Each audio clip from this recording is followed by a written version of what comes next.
Hi, I'm Ed Sperling. I'm the Editorial Director of Low Power Engineering. I'm here with Vic Kulkarni from Apache Design, Pete Hardee from Cadence, Bill Neifert from Carbon Design Systems, Adam Kaiser from Mentor Graphics, and Chris Rowen from Tensilica. Pete, from your perspective, how much impact can software have on the overall power budget, and what can we do about it? Okay, yeah, I think software has a huge impact on the power budget in the kind of devices we're seeing out there today. Obviously, the devices are doing a lot of different applications. So I think one of the things we see designers struggling with is how do I get a usage profile for all of those applications, and how do I get realistic activity and build that into my simulations and my power estimation to be able to confirm before the event, before tape out or whatever, that I'm going to be able to meet my power budget in all of those for all of those applications. And of course, rather than power per se, what people are really interested in is energy. So I have to understand the usage profile over time of all of those applications to be able to ensure that my device can at least go through a day without needing a recharge. Do the software teams really get the same goals as the hardware engineers? Hardware is all about power, energy, saving battery life these days, or in a data center, saving electricity and cooling costs. I don't think we've really reached the point where the software guys are getting the same goals that the hardware guys are getting. Certainly, I think that in terms of the need to save energy, to conserve energy, I think the software teams are a lot more familiar with that, the need to preserve battery life and so on. But it's certainly not going to be specified, I think, at say the milliwatts level. It's really, I think the game with software is just, or the state of the art, I should say, is really not to do, dumb things. So make sure that applications are not keeping parts of the hardware platform alive when there's no need to be doing that. They really need to be careful that they're using the right processing engine for the right purpose. They're making good use of all of the stuff that the hardware and software platform, the RTOS and drivers, are making available to them, and they're not misusing that. Chris, how much impact does software have on the total power budget, and what can we do about it?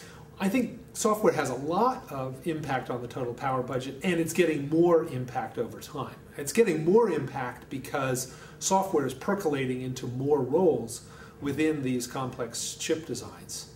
The total software content is growing, and people are doing more software-defined audio, software-defined video, software-defined radio, and so software does have more leverage.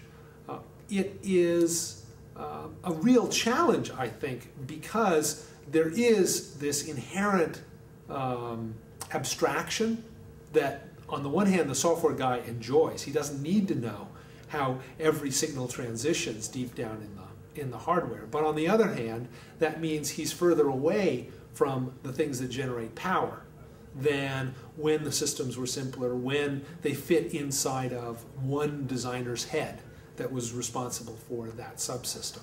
And so the impact is significant, and the lack of control can be mitigated by better tools. Better tools means processor cores which are more sensitive, more adaptable to the specifics of the application. It means better simulation models that give instant feedback on how much power and energy is being dissipated when running a specific piece of code, so that the software guy gets feedback much earlier in the design process. Now ultimately, the power depends on, what does that ammeter say when you actually plugged in the chip and ran the real software. But at that point, you're usually so late in the schedule, and the layers of software have become so complex, it's very difficult to make a huge difference. And so by pulling the point of feedback earlier in the design cycle, I think you have a much better chance of really doing the optimization of power modes, of selection of algorithms, of selection of the best energy efficient way to program these increasingly programmable parts. So I think it has, software has big impact, and I think that the software development community is gradually buying into it. At the lowest level, when somebody is working on really high throughput video or very high throughput baseband communications, they're typically involved in the question of how much power from very early on. It's a little bit less so when you've got general purpose media processing, and it's almost no involvement at all when you start thinking about, well, what's some generic downloaded applications. I'll bet that the guy who developed Angry Birds probably never really thought seriously about what the power implications of his programming choices along the way. So I think that there is more awareness overall. There is certainly more awareness where the biggest amounts of power are being dissipated, which tends to be close to the data, close to the high throughput, real-time streaming functions of the system. But everyone is gradually becoming more aware of it, and the processors, the tools, and the system architectures are gradually adapting to the fact that power is so much more a central concern for all these guys.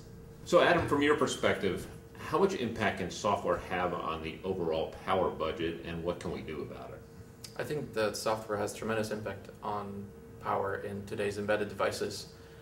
What's missing in the software industry is the ability to give the software developer a target, ability to give them real-time feedback, basically some kind of a metric that can optimize that they know that they're getting better or worse.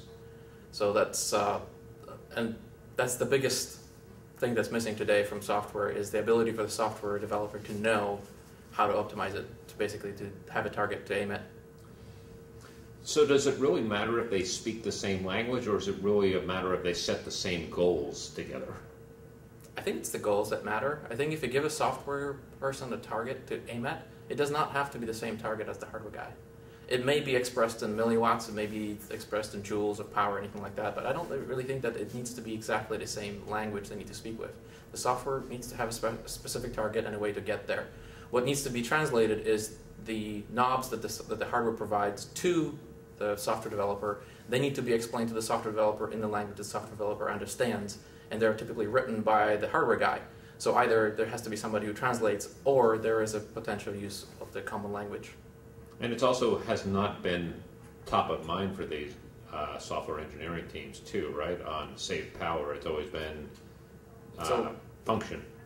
Yes, feature. Function. Most software developers focus on function, and part of it is the lack of the metric that I just mentioned earlier, is they don't really see the power, so they can't optimize for it. They don't see it as functionality. By providing them a power metric, something like a power measurement, that makes power part of functionality. So that's really what is missing. Vic, from your perspective, how much impact does software have on the overall power budget, and what can we do about it?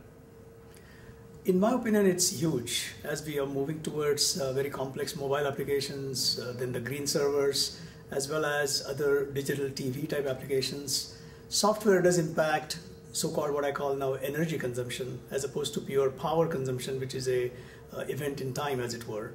But one has to look at what happens to an application software as it is running over length of time. And that's where the energy consumption comes in the picture. So it is really about the system energy consumption as opposed to an SoC or just a small subset of a chip design. Do the hardware teams and the software teams really communicate back and forth, though, to the point where they can exchange that kind of information and make a bigger impact? I don't believe so at the moment, although in some of the large companies, leading companies, that is indeed the case where people do indeed talk to each other.